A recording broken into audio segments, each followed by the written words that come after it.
Ahojte, dneska robíme veľmi jednoduchý recept.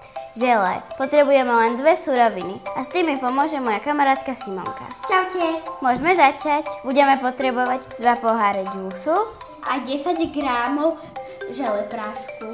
A ešte formu. Začneme tým, že tam nalejeme džús. My sme použili broskyňový, vy môžete použiť hociaký. Teraz tam pridáme želé prášok. Zľahka premiešame.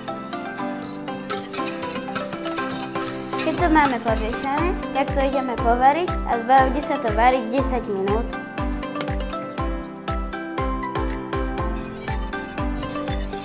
Nemusíme to miešať v kuse, ale nechaj to zase postať a premiešať, a tak ďalej až tých 10 minút. A pripravte sa, môže vám to troška tak ako vypúkať, ale nemusíte sa báť. Už je to uvarené, teraz to dáme do farmy. Do farmy to budeme dávať striekačkou. Kto nemá striekačku, tak to dá lyžičkou.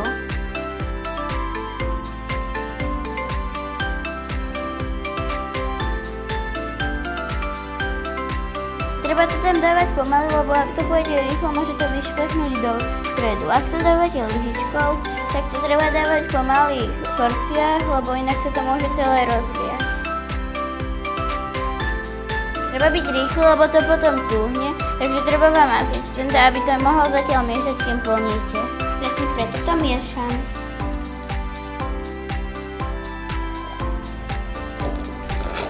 Farmy máme naplnené, teraz to dáme do chladničky.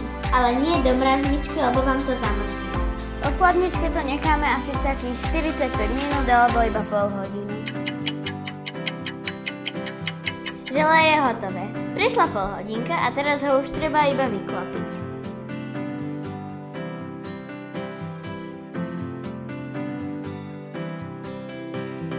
Teraz nám prídu na pomoc hlavné ochutnávačky z telka s jej kamoškou Mijou. Tak ochutnajte a povedzte, či je dobré alebo nie.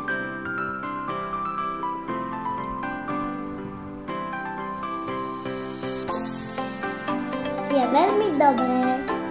Dobrú chuť A majte sa sladko.